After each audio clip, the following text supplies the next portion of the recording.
Hi, I'm Mark Ray, and welcome to Honourable Mentions, a podcast where each episode a special guest will talk to me about a video game that for whatever reason doesn't quite make their all-time list, but really does deserve better recognition.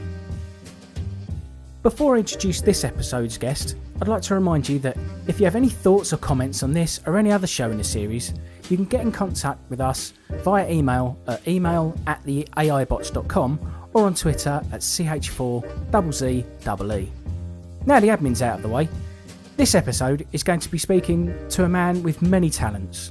Not only has he been acting editor of 360 magazine, been a freelance writer for publications such as Eurogamer, The Telegraph, Games TM and OXM, he was also co-host of the incredibly popular video games podcast, Chet and John's Reassuringly Finite Gaming Playlist. I'm of course chatting to Jon Denton. So without further ado, here's what he had to say about his honourable mention. So John, thank you so much for coming on. You have the rare distinction of being our first requested guest on Honourable Oh, is that Mentions. right? That's it, yeah. The first episode was with David Turner's, and he picked you, basically. He wanted you on the show. He said, and not to put you under any pressure, but he was saying, I want Jon Denton on because he's going to come up with something that I generally wouldn't have thought of. That's not hard with Dave. Fair enough. Fair play. So welcome to the show anyway. Thank you. The first question I want to ask you, just to get a feel for you, the types of games that you're into, that kind of thing. In no particular order, what are the games that you class as, you know, the zenith of gaming, the games that are like the ones for you that you would just go back to again and again? So I'm an R about my number one of all time and all that sort of stuff. But a while ago, another guy called Chet and I did a podcast, and we kind of finished off the podcast by saying, going through a top 10 list each of what our favourite games are. And my one ended up as Street Fighter 2 as my number one. And it's kind of, I could argue that some other games, Halo, Pro Evo, which I've played millions of hours of over the various versions, even Rez, I could argue that any of those could top that list, even Super Mario World. But Street Fighter 2 has kind of informed my whole life. I discovered it in an arcade in Guernsey where I grew up at age 10, I reckon. Right. That would make sense. It's 92, I think. And I've never seen anything like it. I was always fascinated and loved martial arts and karate and stuff as a kid. I did karate when I was 6 and 7, like many kids in the 80s did. And, big Karate Kid fan, classic sort of 80s English child, really. You wanted to be Daniel's son. Yeah, exactly. And I still do in many ways. But there's getting closer to Mr. Miyagi these days. Right. But, the first time I saw that, I'm pretty sure it was Rio against Dalsim on this arcade, and I'd just never seen anything like it. And it was when you still had that. At 10, you still got enough childlike wonder to kind of be blown away by something, and you don't necessarily have the cash in your pocket to be able to play. So I was just sitting watching other people play, I remember. Yeah. And then came back next day or day after and pumped coins in. And it was, I think that was the same year that it came out on the SNES. So it may have been in arcades for a while. You don't really know when you're that age, do you? No, exactly. And then, I managed to get the SNES that Christmas and the game. And ever since then, you were hooked. It's just, that game specifically, just sort of, as much as the mechanics, which are amazing and sort of timeless, really, and they've still form the fundamentals of the new games of 4 and 5. Yeah, it's sort of the time and place, and even the colours and the music and everything. So it's very of the time. Yeah. So I think it's easier for me to say that's my all time, just because I still love martial arts. I'm still a huge UFC fan, and I'd say I'm not alone in people of my age that were influenced by that game in so many ways. That's the thing, whenever anyone speaks of Street Fighter 2, there's kind of this misty-eyed nostalgia that sort of wafts over people, but also that kind of thing of, I don't know, like always looking to the future with that game as well. Like, like you say, with like 4 and 5 now, people are just still into it. The excitement for those kinds of games just hasn't gone away. It's the evergreen title, isn't it? Like it really is. Those basic mechanics are so unbelievably rock solid, and they allow for such expression of what you want to do once you eliminate this sort of control aspect. Once it goes beyond your thumbs or your hands, if you're playing on a stick, and it's just about you and your mind against somebody else's mind. It's I mean, like you say, it not only does it stand the test of time in that series, but it's also gone on to inform, obviously Mortal Kombat, the other big 2D fighter, any other fighting game, even Well, the 3D fighters. It's also gone on to inform just games in general. I mean, just from the respect of like balancing and that kind of thing. All games look to Street Fighter and say we should balance our game like that and kind of get it right from a design point of view. So yeah, it's an incredible game. So what else is kind of on your list? So the first Halo, I liked pretty much all the Halos apart from 5, but yeah, the first Halo came, I was in the second year university, so it's, probably the most free time I've ever had in my life, which says a lot about my studies. But yeah, I remember again similar feelings, having never seen anything like it. Obviously, played plenty of shooters in my time. Yeah. By that point, I wasn't a PC gamer growing up, so I hadn't played Half-Life or anything. That's not true. I had played Half-Life like random mates, but yeah. Were you more PC or were you more like Dave was in his first episode? He was more console based. Like always been a console. Yeah, right, always console. I never had a PC growing up of any caliber. I think we got one in the house just before I left for uni, but it was mainly like a internet machine. Didn't really have the capability of playing games, and so I never really grew up with those classic first person shooters apart from Doom. But I was the opposite end of that. I was kind of your PC, your Unreals, and your Marathon and that kind of stuff. Yeah. So I didn't get like where everyone sort of goes crazy about Halo and stuff like that. I'm always talking about sort of Quakes and those kind of things. So yeah. Yeah. So yeah, the first time I saw it, basically the first time I saw it was when I actually bought. I was convinced by a man in game that I'd gone in with the mindset that I was going to buy an Xbox. I was going to spunk my student loan on an Xbox. That's what was happening, and it didn't take much for the guy in game to convince me. But he sold me on Halo so much that I don't think I'd really seen anything. I seen like a TV ad, and it got an Edge 10. Wow! And obviously this is before you can just stick a video on your phone and see what a game's like or watch some stream. It's still the days of screenshots and TV ads. Yeah. So yeah, like I said, I hadn't seen anything, and then when I put it on for the first time, and just that first level through the ship was cool, but the first level when you land on the ringed world and the grass, all the classic stuff, the grass, the banshees flying overhead, the sun coming through the trees, the first time you hear the grunts and the way they interact with each other, just it felt like this was something new, something of a completely different level than anything I'd seen before. And obviously the game is immense and again has stood the test of time, just like Street Fighter, and in terms of mechanics, balancing, AI, which I still don't think's really been topped from that first campaign. So yeah, that's definitely in the top 3 or 4. Fantastic. So we've found out about the games you like and the kind of where you are. So let's get to the kind of meat of the situation. What is the game that you've brought for us to talk about as your honourable mention? So today I'm going to be talking about Shadows of the Damned on Xbox 360. Excellent. This is a game that the best way to put it is I've had a sort of up and down history with. When it came out, it was recommended to me actually on this very podcast when we started the AI bots. With Dan. Dan had played it and told me, "Oh, you've got to play this. This game's just completely out there and crazy, and you've really got to get on it." I picked it up for a rental and kind of had a quick dalliance with it. And as with most podcasts where you've got to be part of the conversation, you kind of I just played it for a couple of nights or whatever, and then sent it back in Love Film at the time. I was on a rental system and kind of moved on to the next game and didn't really pay much attention, but part of it stuck with me, and I thought this is a good game, and I should always go back to this, and never did. So I picked it up this Halloween. So I thought, I know what I'll do. I'll stream it out over Halloween. So this is a game that kind of has flown under my radar, but I've always felt was a decent game. So well, it flew under a lot of people's radar. So yeah, just to give a quick overview, it's the second collaboration between Shinji Mikami, the brains behind Resident Evil 4, Vanquish, among many other things, and Suda51, the guy behind No More Heroes, executive produced Lollipop Chainsaw. It's like a real super producer team, wasn't it? Yes. Yeah. And their first collaboration, Killer 7, was a really, really out there action game, and I've actually played that today in preparation for this podcast very briefly.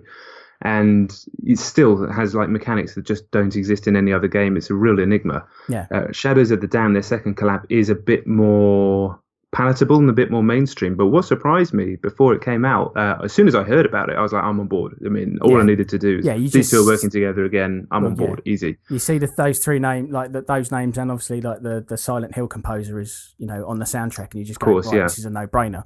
Yes. Yeah. But it was strange. It was one of those games that just didn't seem to be getting much support from EA. EA was publishing it, and it was getting closer and closer to release. And I thought, is this even coming out? It was like a June release in I think 2011. Right. Is this even coming out? Like, I've not heard anything. I've not seen any preview builds. This was when I was still very much working as a games journalist all the time. So I'd be expecting to have seen it or gone to an event or anything.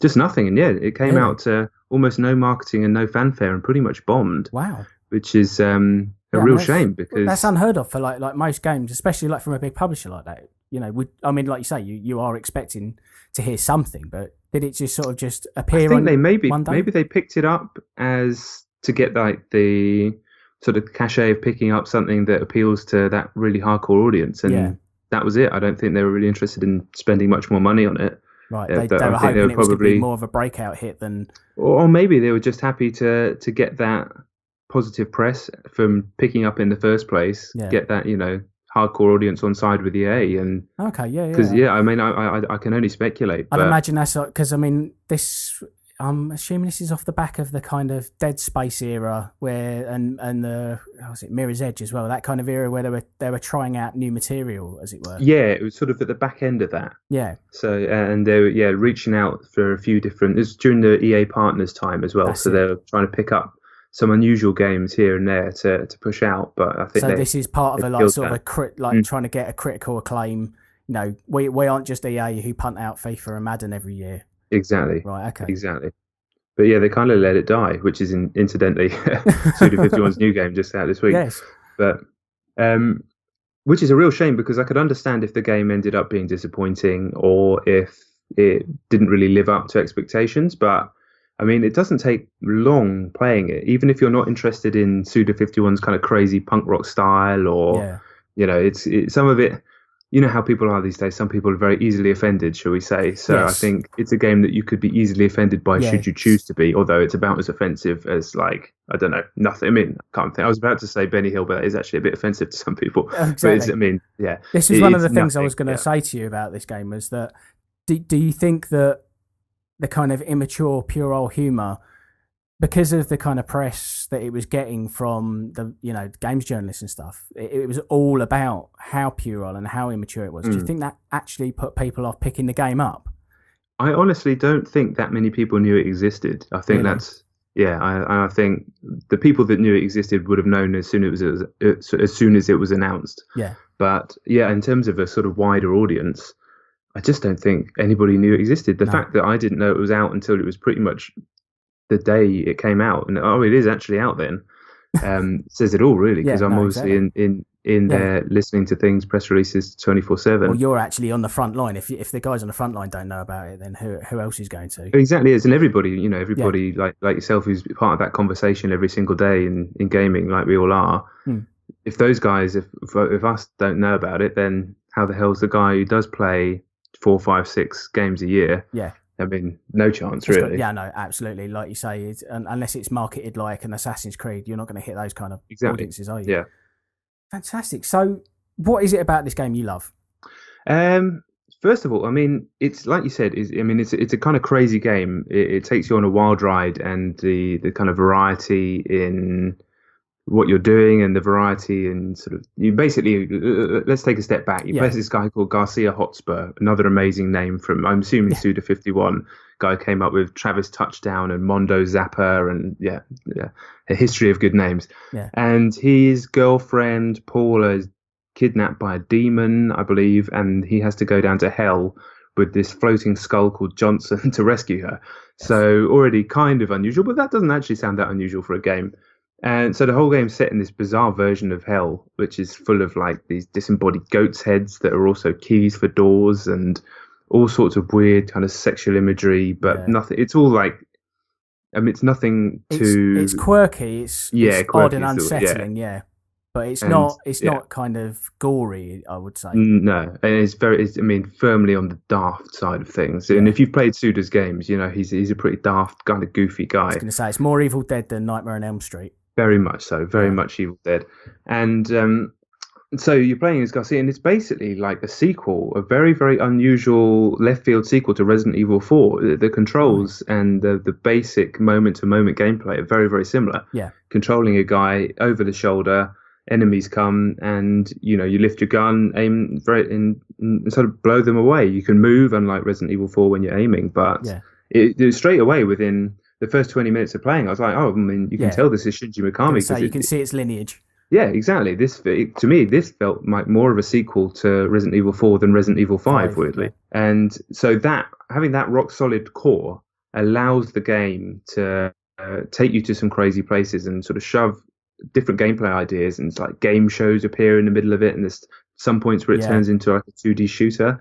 That's it. Yeah, I was Um, going to say to you, like, there's this kind of weird '80s kind of grindhouse feel about it, where it yeah, has kind of, the kind of trope of like the double dragony type thing of like, where I'm off to save my girlfriend. My girlfriend's been stolen by another man, and I have to go and save her. And the kind of, like you say, the side scrolling 2D R type shooter, and yeah, that yeah. all that kind of stuff. It is this just it's sort of steeped in '80s nostalgia, but hidden very well in the design.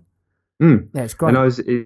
it's interesting actually because I was just playing Let It Die yesterday. Yeah, Like I said, it's just I come out was on too. PS4. Yeah. Oh, nice. And some Killer 7, and I was playing some Killer is Dead the other day. I was just kind of getting on a bit of a Suda trip. Yeah. And all his games have this very similar, like you say, it's kind of hidden self-referentialism. Yeah. So it's some games or some movies or whatever it is love to show all their references in their face and nudge and wink you as they do it. And Incredibly some overt. have Yeah. yes, to varying levels of success. Sometimes it works and it's funny. Sometimes it's a bit crap. But with his stuff, it's all there, but it kind of comes out of nowhere. So in Let It Die, for example, the beginning suddenly the title screen turns into like a classic '80s arcade game title screen for Yeah. no reason, and you get like 3 seconds of those Spectrum style colors and That's chip it. tunes, and then it's gone. It's nothing. That's gone. No, The game's and not like that yeah, and again. you're back into a 2016 game again. Exactly. Yeah. And yeah, I mean, punk is pretty much the only way to describe it. And he describes himself as that. Yeah, Japanese But punk though. Like yeah. that's a very different aesthetic, isn't it? There's Hmm. kind of there's something slightly cool, like slightly more cool about it Mm. than kind of the Western punk, if that makes sense. Yeah. Yeah. So it just goes to some very strange places. And because of that, like I said, because of those core mechanics, the shooting and the game develops as you unlock more stuff. Like normal games, you unlock Yeah. things and improve things. And basically, this Johnson floating skull sort of becomes your gun, and you can have him as 3 different types of guns, like a shotgun, a sort of Magnum type thing, Yeah. and an automatic gun, and they improve as you go through the game and beat bosses and things like that. Fairly standard stuff, but yeah, with that in place, there's just a constant variety of solving puzzles to do with light and darkness in really inventive ways. See, now I was going to talk to you about the light and darkness because it reminded me a lot of kind of Alan Wake, the mechanics of it. Yeah, there's definitely a lot of similarities there. I don't Yeah. know if it's deliberate, but yeah, certainly in a lot of the Yeah. way that it plays. And yeah, you have to kind of remove the darkness from some enemies before you can kill them. And it plays into how you battle some of the bosses and things like that. So yeah, they do a good job of constantly switching up this. Basically, you can't. There's a darkness, a shadow, or whatever, Yeah. in lots of sections of the levels, and if you go into it, it causes your guy damage. We've seen that before, and typically to get rid of it, you have to shoot. Sounds weird to say. You have to shoot these disembodied goats' heads, and then it will light up the level. Yeah. And sometimes they're easier to get to than others. So sometimes you have to solve puzzles to be able to get to them, and sometimes you're doing that while having fights. Sometimes that's part of a boss. So it always manages to switch that up Yeah. enough that you always feel like you're never really repeating what you're doing. So Do you think it's paced well? Because there's so much going on in this game that I got the feeling that I never got bored because the numbers are, I think the levels are always numbered, and from level to level, you're pretty much there's always something new or exciting or different, or like you say, it just throws in a 2D shooter section, or I felt it was paced really well for what's actually quite a short game. Yeah, it is quite short, and I think that's to its advantage as well. And I think that's kind of a hallmark of Mikami's work, that almost all of his games, you could say, he refuses to let people be bored. Right. I would say perhaps towards the end of The Evil Within that he let himself down a little bit there. But even that game is constantly switching it up on you, constantly changing pace and what it's asking from you. But here, Vanquish, Resident Evil 4, of course, Yeah. God Hand, these are games that, yeah, they like I said, they refuse to let you be bored. So I think it's paced brilliantly. The actual 2D shooter bits, as cool as they are, they do start to outstay their welcome. I think you have to do it 3 or 4 times, and yeah, they're not so good. But then there's these odd like light puzzles that suddenly appear with these weird like fish things that play these weird songs that you have to follow, and yeah, there's always something new around the corner. You know, and because it's so weird and so surreal, it's always like it's utterly weird, and you never know what you're going to see around the next corner. So how do you kind of, the one thing I can say about this game is it's wonderfully dumb, if that makes sense, in that kind of like the Ryan Davis sense of like kind of celebrating the dumbness. Like you've definitely got to have that kind of mentality going into this. You can't expect this to be some kind of po-faced shooter that you're just going to romp through. The humor is a very big part of this, or the kind of and I don't know if everybody likes that type of humor. Yeah, I mean, to be honest, I think it's pretty smart, and I don't mean smart like Will Self or something like that. You know, it's like it's smart in the way that it's done with a knowing wink, isn't it? It is, but it's just always feels like an expression of him. He's just like, he finds this funny, he finds this entertaining, he thinks it'll entertain other people, so he'll put it in there. I'm talking about Suda again now because I feel like all that kind of stuff comes from him, really. Right. And I think, I mean, you either just latch onto that kind of stuff or it does nothing for you. But for me, the first time I ever saw anything of his, immediately I just loved it. Right. And his games have been up and down. He's had some real stinkers and some classics, but I'll always give him time. I'll always give his games time just because I think he's earned that. And I'd much rather have a maverick like that trying to go out there and trying to change convention and muck around with genre and things like that than somebody, I just played the new Call of Duty campaign and it was fine. And, you couldn't really get more polished, but I've forgotten it all already. Yes. Pretty much every single bit. It had Jon Snow and Conor McGregor in it. That's it. Whereas, I mean, we're talking about a 4-year-old game, and I was worried before I came on that I wouldn't remember that much. But now we're talking about it. It's kind of all coming back, and that speaks a lot. And again, Killer 7 is 10 plus years old. And the second I started playing it again today, I was like, oh my god, I remember all of this, like even the characters' names and things like that. So, what is it about his design, especially in this, that helps that stick into the memory? I think this is almost his least Japanese game. Yes. Probably Lollipop Chainsaw would even surpass that. Yeah. Even though I think, technically he's not a director on that. From what I've been, I was going to say, from what I've been reading about it, he's been sort of, he was kind of held down by EA, as it were. Like EA were basically saying, yeah, that's great, but can you just tone it down a bit for the Western market? And kind of there was a kind of, it felt like by the end of the process, he was so not beaten down, but he was a little bit crestfallen about the fact that he couldn't make the game he wanted to make. I'm sure there was some push and pull there. Yeah. Because it doesn't go as far as some of his games, definitely. Oh yeah, I mean it's not No More Heroes, is it? No, I don't think that's necessarily a bad thing because I think sometimes he does need someone to rein him in a bit. Yeah. Because as good as No More Heroes is, picking up trash for like the 20th time in between the missions, not so fun. No. So I think that plus having someone who's so focused on great systems, great gameplay, great pacing, great mechanics like Shinji Mikami is also very important. But I think it's, in many ways for a Western audience, probably one of his most, if not his most approachable and accessible game, because as weird as it is, it's no weirder than, like you say, an Evil Dead, really. I mean, it's not so weird that you just completely blown up. Like Killer 7 is weird. It's properly weird. I mean, I can imagine someone who's only played COD and FIFA, and just pretty much normal fish and chips games or whatever, playing Killer 7 and just being like, no, I don't. What is this? I don't even understand what I'm doing. This is just odd. No, I'm taking this back. But Shadows of the Damned is just like good third-person shooting and dick jokes, really. And I mean, it doesn't take a lot to get into it. I don't think. Put that on the back of the box. Yeah. Fantastic. So, one other thing I wanted to talk to you about on this, I was quite enamored with the boss design. The boss fights in this are quite interesting, and I love the way that even though they're very hideous characters, these characters look amazing. You know, you've got you got Fleming with his kind of 6 eyes and he's big and towering, and who else have you got? They got who's the guy at the start who swallowed the harmonica, and Oh God, yeah. that was Yeah, just I an can't amazing remember the boss. So names. you have this section where you're in a market and you can't really see where this guy is, and he's got kind of machetes for hands. That's right. And but the only way you can hear him coming is by the fact that he swallowed a harmonica, and you can hear him wheezing. And you know, positional audio, you pick him up and stuff. And I was just like, just today before coming on, obviously you'd let me know what game it was. And yeah, just reading up some of the backstories and stuff on some of those bosses were just like genuinely terrifying, but like heartbreaking at the same time, because these are people who have been sent to hell, so they've got tragic stories, and it's kind of That's right. Yeah, when you say that, I mean, I must say I'd sort of forgotten some of the specifics of the bosses because it has been a long time since I've played it. But yeah, you do get a backstory on the bosses, and they were always really, because there's a book in the game, and stuff gets filled in there.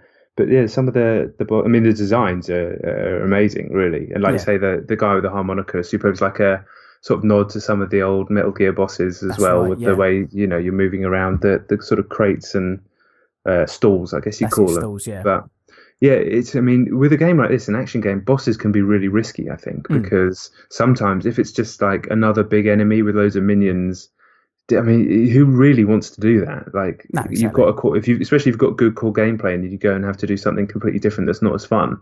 But Shadows of the Damned, I think every time it chose to use a boss, it did it for like a huge set piece reason, some other way to manipulate you into thinking about the way the game plays in different ways. And even the end boss and the way that changes, I don't want to spoil it for people who do choose to go through it. There's like a sort of extra coda at the end of the game, which is really spectacular. And just so many games I find, it's so common. So many games are front loaded, so you'll get a great first few levels, and then typically people run out of time, money, budget. They run out of passion, perhaps, and then you get the level in the warehouse, you get the level by the docks with all the shipping containers. It's like you see it in every single game where the level design gets less and less interesting throughout, and you end up leaving with a sour taste in your mouth. A 6-hour game goes on for 12 hours for no reason. Shadows of the Damned is a 6-hour game that should be a 6-hour game, and it never lets up. Even the last hour is inventive. You're seeing things you've never seen before.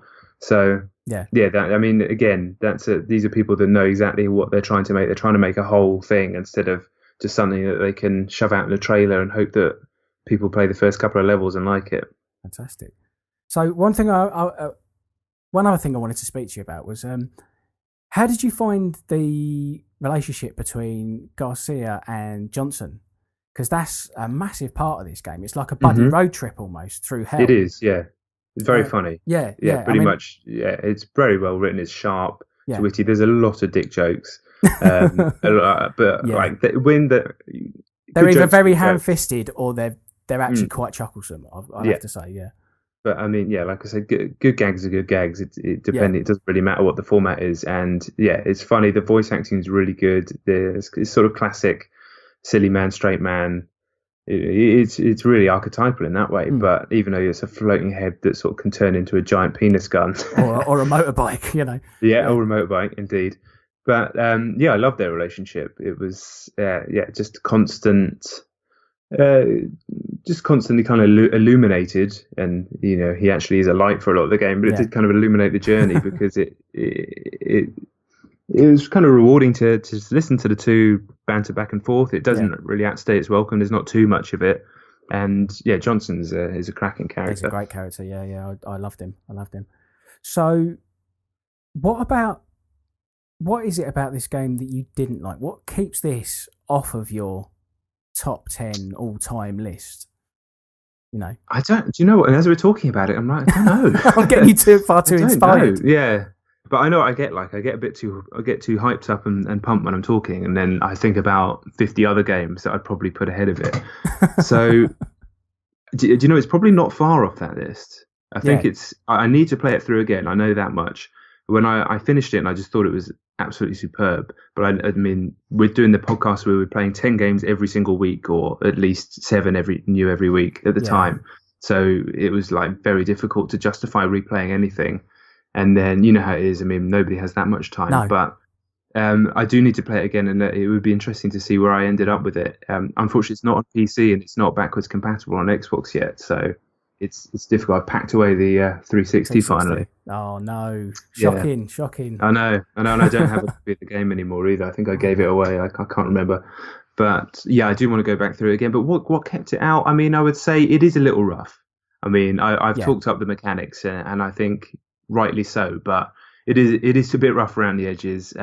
Some of the sections don't sing as well as other sections. The 2D shooters are, it's actually quite shit, to be honest. Yeah, Once the joke wears thin, and yeah, it's not as complete or well packaged a third-person shooter as Resident Evil 4. But then again, what is yeah. really? I mean, they've tried to recreate that twice themselves and failed. But yeah, it's not far. I think it's definitely my favorite Suda game. I'm gonna just think about them all while I say that. I think I think I'm quite comfortable in saying that. Okay. It's definitely my favorite of his games. Excellent. Probably not my favorite Mikami game, but that's Yeah. I mean, there's the far too many standard. good games in his Yeah. in his repertoire to to get even close, I'd imagine. Yeah, but it's one of those games that you wish that it had done better. Yeah. Just because I never really felt like it had a chance. That's No. the thing. Like we've seen some games now. I'm actually going to produce a video on this week. Some games that were expected to sell well and aren't, and like Titanfall, Watch Dogs, That's right. Yeah. Dishonored, seemingly even Call of Duty. But I feel like a lot of those games at least had a chance. They were marketed. They had lots of trailer drops. They were pushed by their publishers. They were put out at the right time, so on and so forth. Yeah. Whereas Shadows of the Damned, I mean, all I remember seeing of it, and even in 2011, it was less of a trailer culture. You didn't have like streaming video and social media and things like we do now. It's changed quite a lot just in that short period of time. All I remember seeing of it was one screenshot on Games Press of Garcia Hotspur holding the gun for like a year, and then the game was basically out, and there was no other media. There was nothing, and then so I just assumed this must be an absolute disaster. Oh yeah, you would do. Yeah, they didn't send out early review copies. In fact, I think to get my review copy, I had to ask. I didn't get it till like a week and a half after the game was actually out, I think. Wow. So I was producing like a digital Xbox 360 magazine at the time, and yeah, I mean, truly, just left to die. One of the worst examples I've ever seen of that of a game from a major publisher. See, that's why this game is such a perfect example of an honourable mention. The game that is great, has got the pedigree, but like you say, it's just been sent to die, or has just been completely overlooked, or buried in a release schedule, or whatever. I've never heard anybody who's played it who's not enjoyed it. Now, that doesn't mean that they like it as much as me, but I've never heard anybody think, "Oh, that was shit." If they actually really played it and put some hours into it, because I just couldn't see how you possibly could. No. Once you got past, like, I think it starts a little rough if I remember correctly, and it does take it's a bit good slow, 45 minutes. Isn't it? It's slow at the start, and it doesn't look great, and especially I'm sure it doesn't look very good anymore. 4 or 5 years on, but going back to the 360 is always a bit difficult, isn't it? Now, exactly, and it didn't look great for 360, but I think the further you got, you realised that it did actually kind of look cool. It was just this weird aesthetic they were going for. Yeah. But yeah, I just can't imagine anybody who likes that type of game anyway. I can't imagine anybody not liking it, or at least getting something out of it. This is like you were saying earlier about backwards compatibility. This would be a perfect example of something that. Yeah, I just keep looking out for it. This is my Skate 3. Everybody wanted Skate 3. This is my one. Fantastic. Yeah, that would be amazing. Like if that got a revival just through that system, that would be incredible. That'd be absolutely. Yeah, I hope it does. I really do. So this kind of ties in, I suppose, to another question that's on my list of: do you think you could sell this to someone who was on the fence about this game? Do you think what's the elevator pitch that you could give someone to say, I mean, I know you've waxed on lyrically about it already, but what is the one thing that you can tip someone over the edge and say, no, get it, it's got this? So the Resident Evil 4 sequel that we never got, shot through the eyes of a maniac. That's about the only way I can think of to describe it in a sentence. And that is why you were a writer, sir. That was incredible. That's lovely. It's almost poetic. That's brilliant. I love that. I absolutely love that. Right. Well, I think we've actually exhausted all my questions. So I'm going to say to you the last question, which is always the one that I kind of blindside people with, which is if you could have anyone come on this show and talk about their honourable mention game, who would it be? That is a good question. Do you know what I think? Yeah, it's got to be really. I think it would have to be Jon Denton from Eurogamer and Edge and everyone else in the last 10, 15 years. I mean, in my opinion, not only the best writer about games in the world, but like one of the best writers I've read across anything, not just about games. Just an amazing way of words, and somehow it's still getting better and better, which is really rare. I don't feel like I've got better in the last 5 or 6 years writing about games. I feel I've kind of like hit a plateau. And his way of expressing himself, what's the best way of saying it?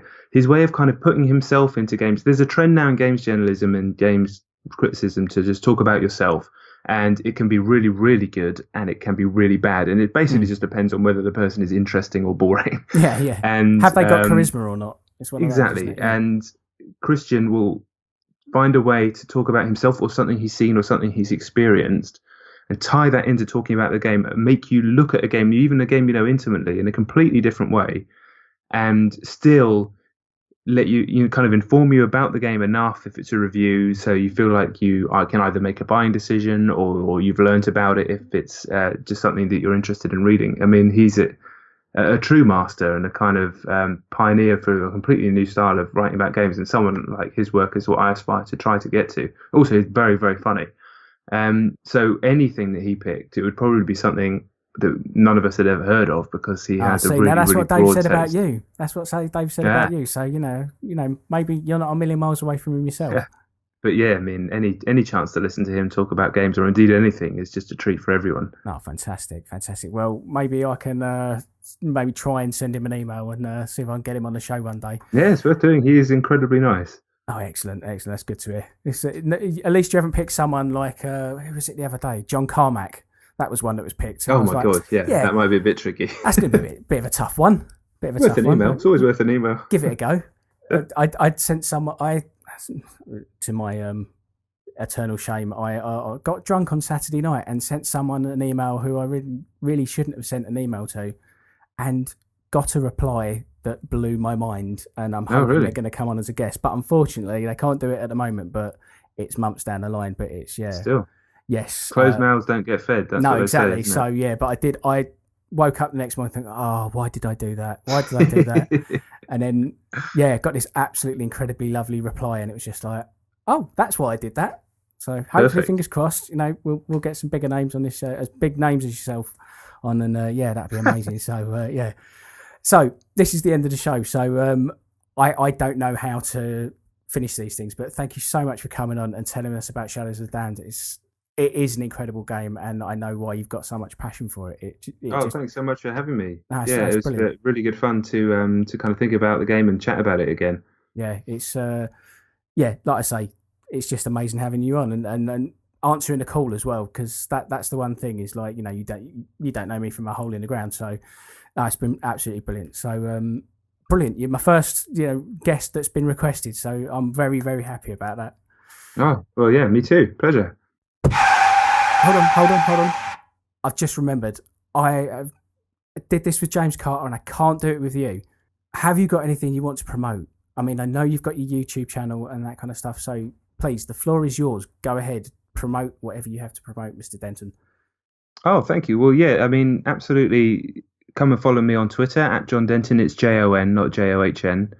And on Snapchat at Jon Denton 22, which I think everybody of our age is trying to figure out what the hell Snapchat is. But I'd say if you have scares me. Yes, if you have any interest in following me for whatever reason, that's probably the most real version of me is on there, because much like Suda51, I'm pretty daft, and I find it hard to be daft on Twitter in the same way. It doesn't really work in words, so it's better with pictures. Yeah. And yeah, the YouTube channel, which is something that I've got into in the last couple of months in kind of attempt to get back to doing what I love, which is stuff like this, talking about games and discussing games and thinking about games. I had a second child a year and a half ago, and it just made things too busy. It's one of the main reasons we stopped doing the podcast. Right. And professionally, I kind of slipped out of thinking about games in a way that I like to for the last couple of years. So yeah, this is my attempt to really truly get back into it and see where it takes me. So just if you just search Jon Denton in YouTube, you'll find me. I think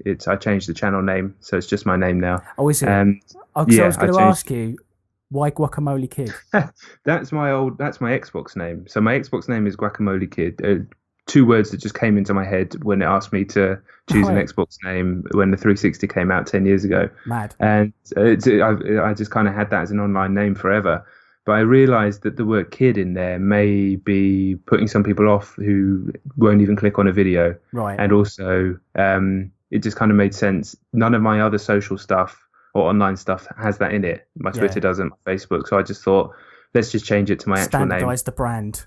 Yeah, well, exactly. Sorry, I'm in marketing. I say things like that. So I do marketing as well. So yeah, that's pretty much it. Fantastic. I got to say, I've loved watching your videos that you've put out so far. They're just getting better and better with every. I mean, I know you're learning as you're going on, but you've come out of the gate flying. You know. Oh, that's very kind of you. I mean, I've tried to make that kind of stuff, and it's not easy. It really is. It's harder than audio. Audio was a lot easier to get into. I mean, writing is really what I'm good at, but I really do enjoy it. And it's just any opportunity to talk about games, or whatever the medium is good. And when people come on and, you know, like yourself contacting me, or people coming into the comments in YouTube and having discussions, it reminds me that there can be great conversations to be had about games, and it doesn't all have to be kind of either just moaning about a trailer or the weird culture we've got into about getting offended by things. Sometimes there are things to get offended by, but there's no way to identify, I don't think, as an offended person. That doesn't sound much fun. No, exactly. Anyway, that's my rant over. No, exactly. You know, it is our hobby. It should be fun. It should be an escape, you know, but some people take it a little bit too seriously. Yeah, very much so. No, exactly. Right, so now I can let you go. Thank you for coming on, and I'll speak to you again soon. Thank you, mate. Cheers, mate. Bye. Bye. So, the end of the episode is upon us once again, and I hope that after listening to how enthusiastic Jon was talking about Shadows of the Damned, it inspires you to look that great game up and try it for yourself. All's left for me to say is, if you've enjoyed this or any other episode in the series, please do leave us a review on iTunes, and if you have any comments or feedback on this or any other episode, do get in contact with me at CH4ZZEE on Twitter, or via email at theaibots.com. Thanks for listening.